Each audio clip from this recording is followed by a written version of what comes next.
E aí, pessoal? Bem-vindos à nossa explicação de hoje. A gente vai bater um papo e desmistificar aquelas forças invisíveis que movem literalmente tudo no nosso mundo. Sabe, desde o motor do seu carro até aquelas tempestades gigantescas que escurecem o céu no verão. É tudo um grande motor invisível. Mas antes da gente entender como tudo isso funciona hoje, tem um mistério histórico bem intrigante. Imagina só, lá no século XVIII, a comunidade científica estava absolutamente convencida de que o calor era um tipo de fluido físico, uma substância real chamada de calórico.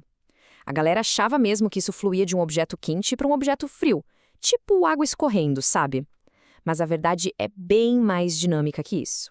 Seção 1. O fim do fluido calórico. Vamos ver como a ciência derrubou esse mito de vez. Contando essa história, a mudança de paradigma não foi da noite para o dia, não. Levou um bom tempo para a ideia do calórico cair por terra. Foi só lá na década de 1840 que um cientista genial chamado James Joule fez uns experimentos e conseguiu provar algo revolucionário. O calor não era um fluido, mas sim, pura e simplesmente, um fluxo de energia. E a sacada do Joule foi brilhante.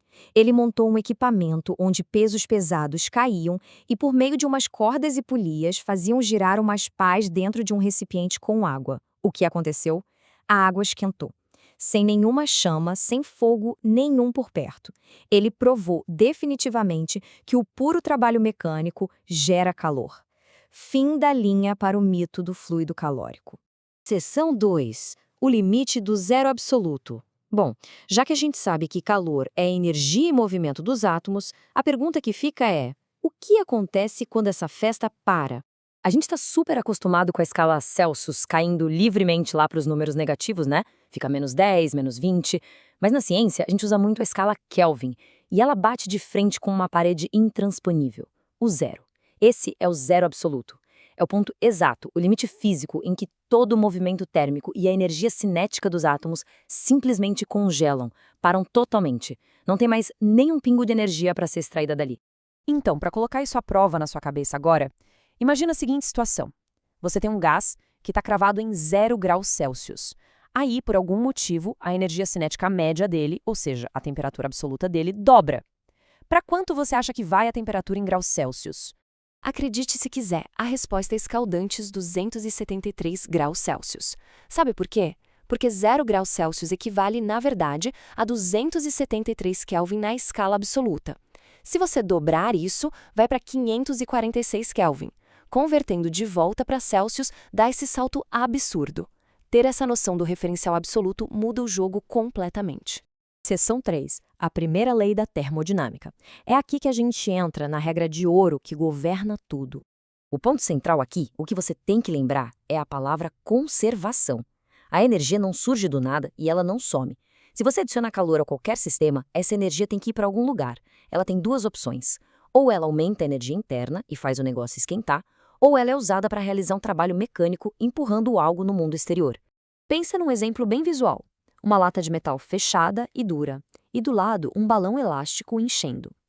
Se você aquece os dois, o balão gasta uma parte dessa energia que está recebendo para se esticar fisicamente. Ele faz força empurrando o ar em volta dele. Ou seja, sobra menos energia para esquentar o gás lá dentro.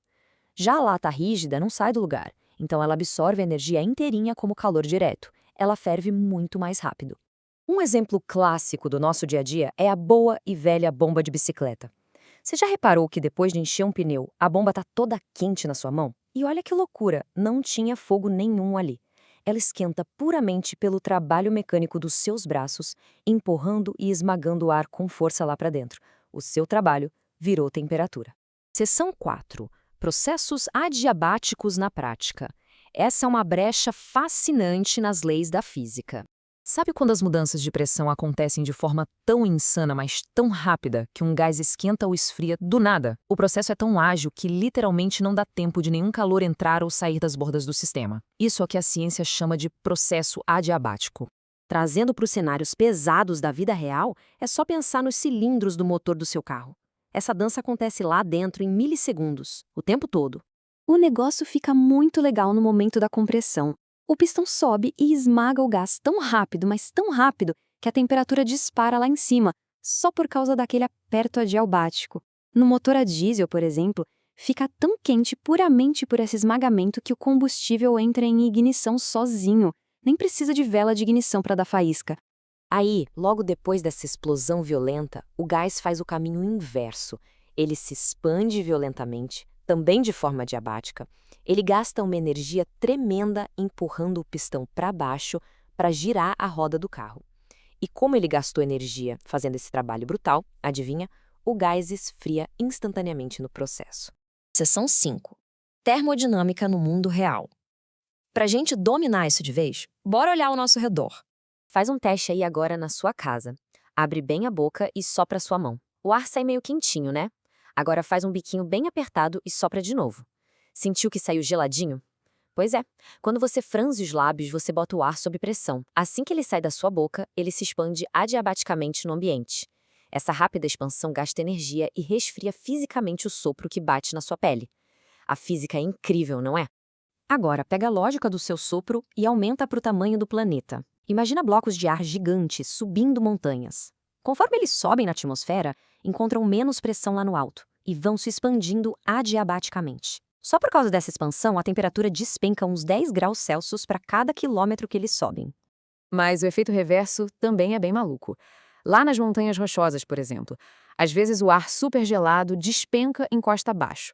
Quando ele vai caindo e esmagando, a compressão adiabática faz ele aquecer violentamente. Isso cria um fenômeno chamado vento Chinook, que é uma rajada de vento tão seca e quente que chega a derreter a neve no meio do inverno. E até mesmo as tempestades, sabe aquelas nuvens gigantes e escuras que armam do nada à tarde?